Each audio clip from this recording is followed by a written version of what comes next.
Savez-vous ce qui dérange le plus dans la pensée de Machiavel? Ce n'est pas sa supposée cruauté. Ce n'est pas son cynisme. Ce n'est même pas l'idée qu'il sépare la morale de la politique. Ce qui dérange réellement, c'est qu'il ose dire tout ce que beaucoup ressentent confusément, mais refusent d'admettre. Les hommes ne sont pas naturellement vertueux. Ils parlent de morale, mais agissent par intérêt. Ils célèbrent la vertu, mais obéissent à la peur, au désir et à l'ambition. Et lorsqu'ils prétendent aimer le bien, c'est souvent parce que cela leur coûte peu. Machiavel n'écrit pas pour choquer. Il écrit pour regarder la réalité sans voile, sans illusion, sans consolation morale. Et cette réalité est inconfortable. Depuis des siècles, on enseigne que l'homme est fondamentalement bon, que s'il fait le mal, c'est par ignorance, que la vertu serait naturelle, spontanée, presque instinctive. Machiavel regarde l'histoire, et il voit exactement l'inverse. Il voit des hommes qui jurent fidélité le matin, et trahissent le soir. Des dirigeants qui promettent la justice, tant qu'elle sert leur pouvoir. Des peuples qui réclament la liberté, mais acceptent la servitude dès que la peur s'installe. Et Machiavel pose une question simple, mais dangereuse. Si les hommes étaient réellement vertueux, aurions-nous besoin de lois, de menaces, de punitions, de prisons, d'armées? La vertu véritable, celle dont parlent les philosophes, exige constance, sacrifice, maîtrise de soi. Or l'homme, observe Machiavel, cherche d'abord la sécurité, ensuite le confort, puis le pouvoir, et seulement après, parfois, la morale. Dans Le Prince, Machiavel écrit que les hommes sont ingrats, changeants, simulateurs, dissimulateurs. Fuyards devant le danger, avides de gain. Ces mots ont choqué. Ils choquent encore. Mais Machiavel ne parle pas de ce que les hommes devraient être. Il parle de ce qu'ils sont, lorsqu'aucune autorité ne les observe. Et c'est ici que commence le malentendu fondamental. Machiavel n'est pas un ennemi de la vertu. Il est l'ennemi des illusions sur la vertu. Il sait que construire une société sur une vision idéalisée de l'homme est la manière la plus rapide de la faire s'effondrer. Parce qu'une politique fondée sur l'angélisme sera toujours vaincue par la réalité. Regardez l'histoire. Les républiques tombent rarement parce que leurs dirigeants sont trop durs. Elles tombent parce qu'ils ont cru que la loyauté serait éternelle, que les alliances seraient respectées, que les promesses seraient honorées sans contrainte. Machiavel observe que les hommes respectent la vertu, tant qu'elle coïncide avec leur intérêt. Dès que cet intérêt disparaît, la vertu devient un obstacle. Et pourtant, Machiavel ne dit pas que l'homme est incapable de bien agir. Il dit que la vertu n'est pas stable. Elle est fragile. Elle cède sous la pression de la peur, du désir, du pouvoir. C'est pourquoi il affirme quelque chose de profondément dérangeant. Un dirigeant qui gouverne comme si les hommes étaient vertueux conduit son État à la ruine. Non pas parce que la vertu est mauvaise, mais parce qu'elle est rare. Machiavel introduit alors une idée radicale. La politique ne doit pas être fondée sur la morale idéale, mais sur une compréhension lucide de la nature humaine. Cela ne signifie pas glorifier le mal. Cela signifie refuser de fermer les yeux. Les hommes, dit Machiavel, oublieront plus vite la mort de leur père que la perte de leur héritage. Cette phrase choque parce qu'elle nous force à regarder en nous-mêmes. Combien de fois la morale disparaît-elle? Lorsque nos intérêts sont menacés? Nous aimons croire que nous serions courageux face à l'injustice. Mais Machiavel demande, lorsque votre sécurité, votre statut, votre confort sont en jeu, la vertu tiendrait-elle encore? La majorité préfère l'ordre à la justice, la sécurité à la liberté, l'obéissance à la responsabilité. Ce n'est pas une condamnation morale. C'est un constat. Machiavel écrit dans une Italie déchirée, envahie, trahie, fragmentée. Il voit des cités tomber non pas par manque de principes, mais par excès de naïveté. Les dirigeants faisaient confiance à des mercenaires, qui fuyaient dès le premier danger. Ils signaient des traités, qui étaient rompus dès que le rapport de force changeait. Et Machiavel comprend une chose essentielle. La vertu proclamée ne protège pas contre la violence réelle. Il existe une différence fondamentale entre être moral dans l'intention et être efficace dans l'action. La vertu, lorsqu'elle n'est pas soutenue par la force, devient une faiblesse exploitable. C'est pourquoi Machiavel choque encore aujourd'hui. Il ne demande pas « Est-ce juste ?» Il demande d'abord « Est-ce que cela fonctionne ?» Non pas parce que la justice est inutile, mais parce qu'une justice incapable de se défendre ne survit pas. Les hommes ne suivent pas naturellement le bien. Ils suivent ce qui les contraint, ce qui les rassure, ce qui les avantage. Et c'est ici que Machiavel introduit la notion de peur. La peur, dit-il, est plus fiable que l'amour. Non pas parce que l'amour est mauvais, mais parce qu'il est instable. Il dépend des émotions, des circonstances, des bénéfices perçus. La peur, elle, est constante. Elle agit même lorsque l'intérêt immédiat disparaît. Cela ne signifie pas qu'un dirigeant doit être cruel. Machiavel le précise clairement. La cruauté inutile est une erreur. Mais la fermeté est indispensable. Car un pouvoir fondé uniquement sur la bonté sera détruit par ceux qui n'en ont aucune. Et Machiavel va encore plus loin. Il affirme que les hommes jugent plus par les apparences que par la réalité. Ils veulent croire en la vertu. Ils veulent admirer des dirigeants justes. Mais ils ne vérifient pas si cette vertu protège réellement la communauté. Ainsi, le dirigeant doit sembler vertueux, parler le langage de la morale, respecter les symboles, tout en comprenant que, dans l'ombre, le monde obéit à d'autres lois. C'est ici que beaucoup crient au cynisme. Mais Machiavel ne fait que décrire une tragédie humaine. Nous aimons la vertu en théorie, mais nous obéissons à la force en pratique. Et tant que cette contradiction existe, la politique restera un domaine dangereux, où l'idéalisme pur mène au désastre. La question n'est donc pas « les hommes devraient-ils être vertueux ?» mais plutôt « peut-on gouverner comme s'il l'était déjà ?» Machiavel répond sans hésitation « non ». Et cette réponse dérange, parce qu'elle nous oblige à reconnaître une vérité inconfortable. La morale personnelle et la survie collective ne suivent pas toujours les mêmes règles. Dans la suite, nous irons encore plus loin. Nous verrons pourquoi Machiavel ne détruit pas la morale, mais la déplace. Pourquoi il ne dit pas que la vertu est impossible, mais qu'elle ne peut pas être exigée universellement. Et pourquoi comprendre cette lucidité est peut-être la seule manière d'éviter le chaos. Les hommes aiment croire qu'ils sont bons. Ils aiment se voir comme justes, rationnels, guidés par des principes élevés. Mais Machiavel commence par une affirmation brutale, presque choquante. Les hommes ne sont pas vertueux par nature. Ils le deviennent seulement quand cela les arrange, ou quand ils y sont contraints. Et cette idée dérange, parce qu'elle frappe directement l'image morale que nous avons de nous-mêmes. Pose-toi une question simple. Si personne ne te voyait, si aucune conséquence n'existait, si aucune loi, aucune punition, aucun jugement social ne te menaçait, agirais-tu toujours de manière juste? Machiavel, lui, n'avait aucun doute. Il observait les hommes tels qu'ils sont, pas tels qu'ils prétendent être, pas tels que la religion ou la philosophie morale aimait les décrire. Et ce qu'il a vu l'a conduit à une conclusion glaçante. La vertu humaine est fragile, conditionnelle, instable. Elle disparaît dès que la peur s'efface, dès que l'intérêt personnel devient plus fort que l'image morale. Machiavel n'écrit pas pour scandaliser. Il écrit parce qu'il refuse de se mentir. Dans Le Prince comme dans les discours sur la première décade de Tite-Live, il répète la même idée sous différentes formes. Les hommes sont ingrats, changeants, dissimulateurs, ennemis du danger, avides de gain. Et surtout, ils obéissent plus facilement à la peur qu'à l'amour. Ce n'est pas une insulte. C'est un diagnostic. Machiavel a vécu dans une Italie déchirée par les guerres, les trahisons, les complots, les alliances brisées du jour au lendemain. Il a vu des hommes jurer fidélité le matin, et trahir le soir même, dès que le rapport de force changeait. Et il en a tiré une leçon essentielle. Ce n'est pas la méchanceté qui gouverne les hommes. C'est l'intérêt. Les hommes peuvent être bons, oui, mais ils ne le sont pas de manière fiable. Ils sont vertueux tant que la vertu ne coûte rien. Tant qu'elle ne menace ni leur sécurité, ni leur richesse, ni leur position, ni leur survie. Dès que la vertu exige un sacrifice réel, la majorité recule. C'est là que Machiavel se sépare radicalement de la philosophie morale classique. Aristote croyait que l'homme pouvait être éduqué vers la vertu. Les théologiens pensaient que la foi pouvait transformer le cœur humain. Les moralistes parlaient de conscience et de bien commun. Machiavel, lui, regarde l'histoire. Et l'histoire ne raconte pas une belle histoire. Elle raconte que les peuples soutiennent la justice, jusqu'au moment où elle devient inconfortable. Que les foules réclament la liberté, jusqu'au moment où elles ont peur. Que les hommes louent la vertu, tant qu'elle est abstraite. Mais quand la réalité frappe, ils choisissent presque toujours ce qui les protège. C'est pourquoi Machiavel affirme quelque chose de fondamental. Un dirigeant qui gouverne comme si les hommes étaient vertueux est condamné à l'échec. Il ne dit pas que la vertu est inutile. Il dit qu'elle est insuffisante. La morale, sans pouvoir, ne tient pas. Les principes, sans force, s'effondrent. Et cela explique pourquoi Machiavel choque encore aujourd'hui. Parce qu'il ose dire ce que beaucoup ressentent, mais n'ose pas admettre. Regarde autour de toi. Combien de personnes parlent d'honnêteté, mais mentent quand cela les avantage? Combien parlent de solidarité, mais disparaissent quand l'aide devient coûteuse?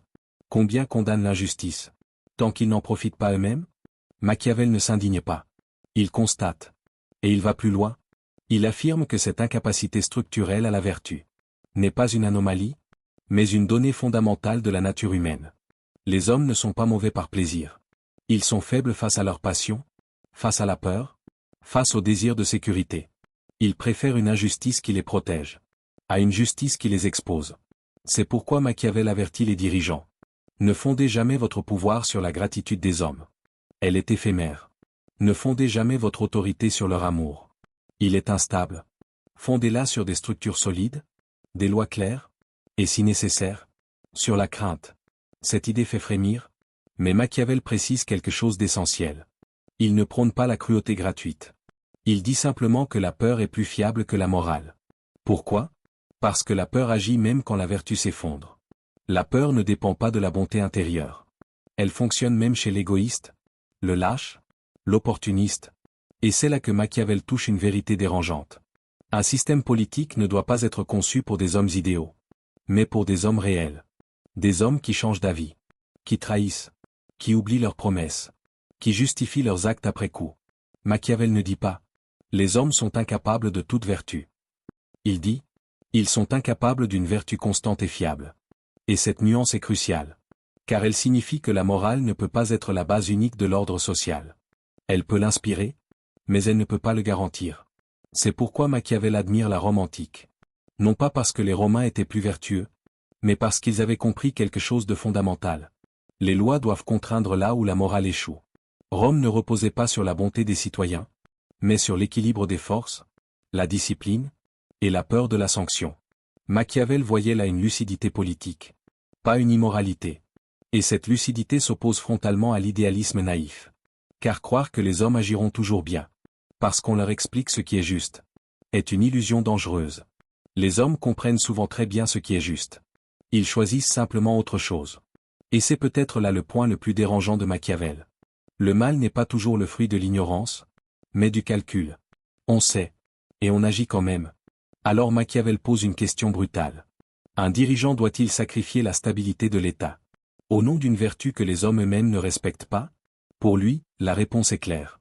Un État faible, fondé sur de belles intentions, produit plus de souffrance qu'un État ferme, fondé sur une compréhension lucide de la nature humaine. C'est pourquoi Machiavel est souvent mal compris. On le caricature comme un défenseur du mal, alors qu'il est avant tout un penseur du réel. Il ne célèbre pas l'absence de vertu. Il refuse simplement de fonder le monde sur une illusion morale. Et c'est précisément ce qui rend sa pensée si actuelle. Car aujourd'hui encore, nous aimons croire que les sociétés s'effondrent, par manque de valeur. Machiavel dirait autre chose. Elles s'effondrent parce qu'elles oublient ce que sont réellement les hommes. Et tant que nous refuserons de regarder cette vérité en face, nous répéterons les mêmes erreurs, les mêmes désillusions, les mêmes effondrements. Mais alors, une question s'impose. Si les hommes sont incapables de vertu durable, si la morale est fragile, si la peur est plus fiable que l'amour, que reste-t-il? C'est là que Machiavel devient encore plus subtil. Car il ne se contente pas de détruire les illusions. Il propose une vision bien plus profonde du pouvoir, de la responsabilité, et de la lucidité humaine. Et c'est exactement ce que nous allons explorer dans la suite. Machiavel va encore plus loin lorsqu'il affirme que le problème n'est pas seulement que les hommes mentent ou trahissent parfois, mais que leur comportement change systématiquement en fonction des circonstances. Tant que tout va bien, ils se montrent loyaux, généreux, reconnaissants. Mais dès que la peur, la pénurie ou le danger apparaissent, ces mêmes vertus disparaissent presque instantanément. L'homme ne trahit pas parce qu'il est exceptionnellement mauvais. Il trahit parce qu'il est humain. Et c'est précisément cette fragilité morale que Machiavel invite à regarder sans illusion. Dans Le Prince, il écrit que les hommes sont ingrats, changeants, simulateurs et dissimulateurs, fuyards devant le danger, avides de gain. Cette phrase choque parce qu'elle va à l'encontre de tout ce que la morale traditionnelle cherche à nous enseigner. On nous répète que l'homme est naturellement bon, qu'il suffit de l'éduquer, de lui faire confiance, de croire en lui. Machiavel, lui, observe l'histoire et constate l'inverse. Il voit que les promesses n'engagent que ceux qui y croient. Il voit que la loyauté dure tant qu'elle ne coûte rien. Il voit que l'amitié elle-même se dissout lorsque les intérêts entrent en conflit. Mais attention, Machiavel ne dit pas que les hommes sont incapables de gestes vertueux. Il dit qu'ils sont incapables de vertu durable lorsqu'elle va contre leur intérêt immédiat. La vertu, chez lui, n'est pas une qualité stable de l'âme. C'est un masque que l'on porte tant que les conditions sont favorables. Dès que la situation change, le masque tombe. C'est pour cela qu'il critique si violemment les dirigeants naïfs. Ceux qui gouvernent comme si les hommes étaient fondamentalement bons, fidèles et rationnels, finissent toujours par être trahis. Non pas parce qu'ils sont injustes, mais parce qu'ils sont aveugles. Machiavel considère cette naïveté comme une faute politique grave. Gouverner, ce n'est pas rêver l'homme tel qu'il devrait être. C'est agir en fonction de l'homme tel qu'il est réellement. Il pose alors une question inconfortable. Un dirigeant doit-il être moral s'il veut survivre? Et sa réponse est dérangeante. Il affirme qu'un prince qui s'accroche rigidement à la vertu dans un monde rempli d'hommes non vertueux court à sa perte. Non parce que la vertu est mauvaise en soi, mais parce qu'elle n'est pas protégée dans un monde régi par la peur, la convoitise et l'ambition. Machiavel observe que l'histoire est remplie d'hommes justes qui ont été écrasés par des hommes plus rusés. Non pas parce que ces derniers étaient plus intelligents, mais parce qu'ils comprenaient mieux la nature humaine. Il savait que la plupart des hommes obéissent par peur plutôt que par amour. Il savait que la reconnaissance est fragile, mais que la crainte est fiable. Et cette compréhension leur a donné un avantage décisif. Il ne s'agit pas pour Machiavel de promouvoir la cruauté gratuite.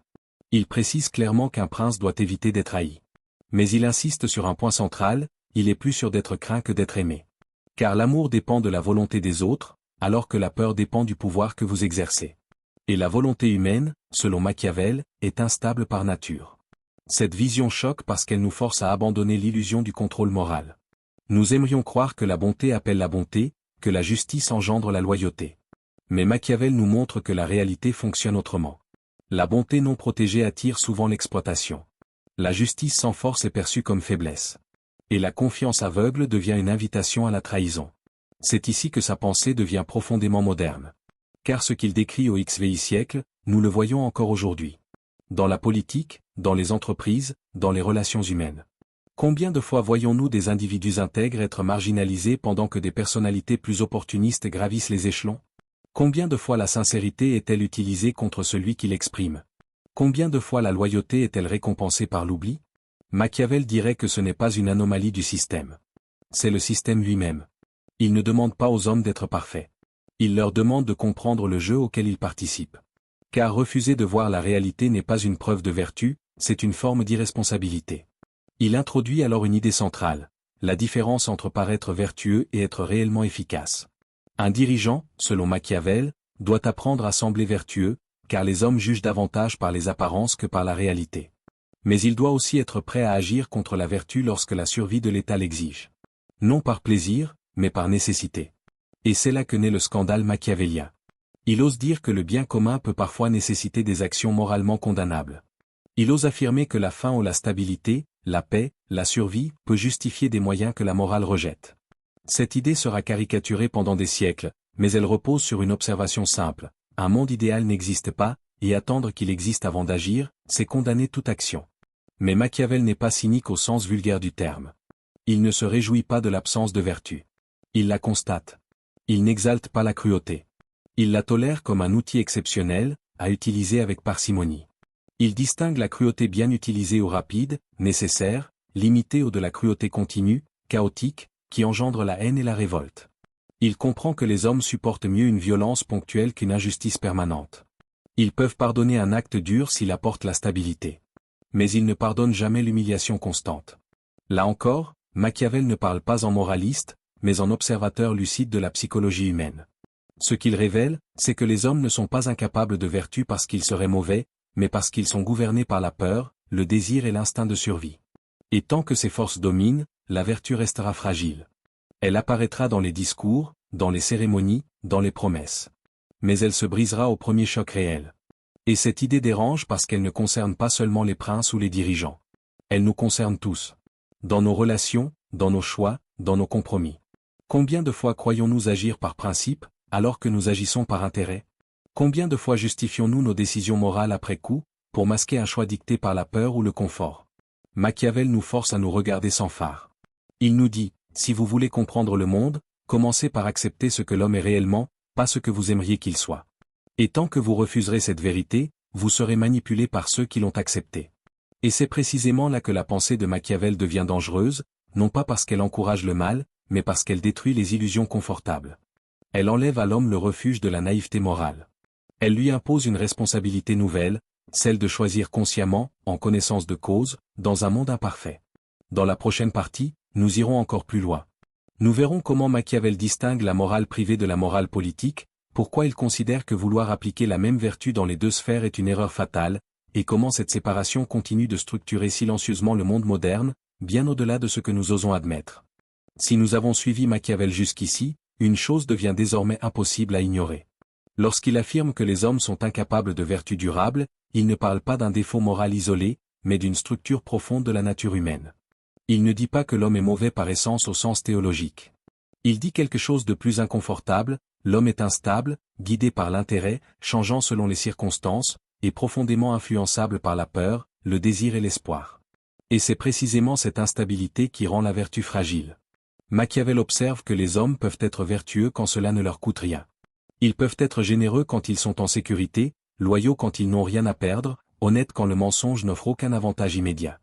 Mais dès que la situation change, dès que la peur apparaît, dès que l'intérêt personnel est menacé, la vertu s'effondre. Non pas parce que les hommes sont diaboliques, mais parce qu'ils cherchent avant tout à se préserver. Et c'est là que Machiavel rompt radicalement avec la tradition morale classique. Pour Aristote ou les penseurs chrétiens, la vertu est une habitude stable, une disposition de l'âme cultivée par l'éducation et la répétition. Pour Machiavel, cette vision est naïve. Elle ignore le poids écrasant des circonstances. Elle oublie que l'homme ne vit pas dans un monde idéal, mais dans un monde conflictuel, incertain, violent, où la survie précède la morale. Dans ce monde réel, la vertu ne disparaît pas complètement, mais elle devient conditionnelle. Elle dépend du contexte. Elle dépend du rapport de force. Elle dépend de ce que l'homme a à gagner ou à perdre. Et c'est pourquoi Machiavel affirme que celui qui gouverne ne peut jamais fonder son pouvoir sur la vertu des autres. Il doit partir d'un principe beaucoup plus sûr: les hommes sont imprévisibles. Cette lucidité est souvent confondue avec du cynisme. Mais Machiavel n'invite pas à mépriser l'humanité. Il invite à la regarder sans illusion. Car selon lui, les illusions morales sont plus dangereuses que la cruauté assumée. Un dirigeant qui croit naïvement à la bonté naturelle des hommes met en danger l'État tout entier. Il confond ce que les hommes devraient être avec ce qu'ils sont réellement. Et pourtant, Machiavel ne nie pas la possibilité de la vertu individuelle. Il sait que certains hommes peuvent être justes, courageux, fidèles. Mais il sait aussi que ces hommes sont rares, et qu'un système politique ne peut jamais reposer sur l'exception. Gouverner, c'est penser pour la majorité, pas pour les saints. C'est ici que sa pensée devient profondément moderne. Machiavel anticipe ce que la psychologie, la sociologie et même les sciences cognitives confirmeront des siècles plus tard: l'être humain n'agit pas principalement par rationalité morale, mais par émotion, par intérêt, par mimétisme social. Il est influencé par la peur de l'exclusion, par le désir de reconnaissance, par la pression du groupe. La vertu, dans ce contexte, devient fragile, intermittente, parfois performative. Machiavel observe aussi que les hommes jugent davantage par les apparences que par la vérité. Ils croient ce qu'ils voient, ce qu'on leur montre, ce qui est répété. Peu cherchent réellement à comprendre. Peu examinent en profondeur. Et cela signifie que la réputation compte plus que l'intention, que l'image compte plus que l'âme. Ce n'est pas une condamnation morale, c'est une observation froide. C'est pourquoi Machiavel insiste tant sur la nécessité de paraître vertueux, même lorsque la vertu réelle est impossible. Non parce que la vertu serait inutile, mais parce que les hommes en ont besoin symboliquement. Ils ont besoin de croire à la justice, à l'ordre, à la stabilité. Et si le pouvoir ne leur offre pas cette illusion, ils sombrent dans le chaos ou la révolte. Mais attention! Machiavel ne glorifie pas le mensonge pour le mensonge. Il avertit simplement que la vérité nue est parfois destructrice. Un dirigeant qui dirait toujours toute la vérité, qui exposerait toutes ses faiblesses, serait rapidement renversé. Non par malveillance, mais parce que les hommes cherchent la sécurité, pas la transparence absolue. Et c'est là que surgit une question dérangeante. Si les hommes sont incapables de vertu stable, qu'en est-il de nous? Sommes-nous réellement différents? Sommes-nous vraiment guidés par des principes immuables, ou simplement par des circonstances favorables? Regardez votre propre vie. Combien de fois avez-vous agi par principe tant que cela ne vous coûtait rien? Combien de fois avez-vous défendu la justice tant que vous n'étiez pas directement menacé? Et combien de fois avez-vous fait des compromis silencieux dès que le risque devenait réel? Machiavel ne vous accuse pas. Il vous révèle à vous-même. Il vous montre que la vertu humaine est souvent une construction fragile, dépendante du confort, de la sécurité et de la reconnaissance sociale. Et cette prise de conscience n'est pas destinée à vous rendre immoral, mais lucide. Car pour Machiavel, la lucidité est la véritable vertu du penseur politique. Ce n'est pas la pureté morale, mais la capacité de voir le réel sans se mentir. Celui qui comprend la nature humaine peut agir avec prudence, avec stratégie, avec responsabilité. Celui qui s'aveugle avec des idéaux irréalistes devient dangereux, même avec de bonnes intentions. Et c'est ici que Machiavel rejoint paradoxalement une sagesse plus profonde. En acceptant les limites humaines, On cesse d'exiger une perfection impossible. On cesse de juger naïvement. On commence à construire des institutions qui tiennent compte des faiblesses humaines au lieu de les nier. Les lois, pour Machiavel, ne doivent pas supposer la vertu. Elles doivent contenir les passions. Les systèmes politiques ne doivent pas espérer la bonté, mais organiser les intérêts. Ce n'est pas une vision pessimiste, c'est une vision réaliste. Et peut-être est-ce cela, la véritable leçon de Machiavel. Il ne nous dit pas que l'homme est condamné à l'immoralité. Il nous dit que la morale sans compréhension de la nature humaine est inefficace. Que la vertu sans lucidité est fragile. Et que le monde réel exige autre chose que des sermons. Dans un monde idéal, les hommes seraient vertueux. Dans le monde réel, ils sont humains. Et Machiavel choisit de penser pour le monde réel. C'est pourquoi son œuvre continue de déranger. Parce qu'elle nous force à regarder ce que nous préférions ignorer. Elle nous oblige à reconnaître que la morale, sans structure, sans limite, sans compréhension des passions humaines, ne suffit pas. Et peut-être que la véritable question n'est pas de savoir si les hommes sont capables de vertu, mais de savoir comment construire un monde où leur incapacité occasionnelle ne mène pas au chaos. Machiavel ne nous donne pas de consolation. Il nous donne une responsabilité. Celle de penser sans illusion. Celle de gouverner sans naïveté. Celle de nous regarder honnêtement. Et c'est peut-être cela, la forme la plus exigeante de sagesse.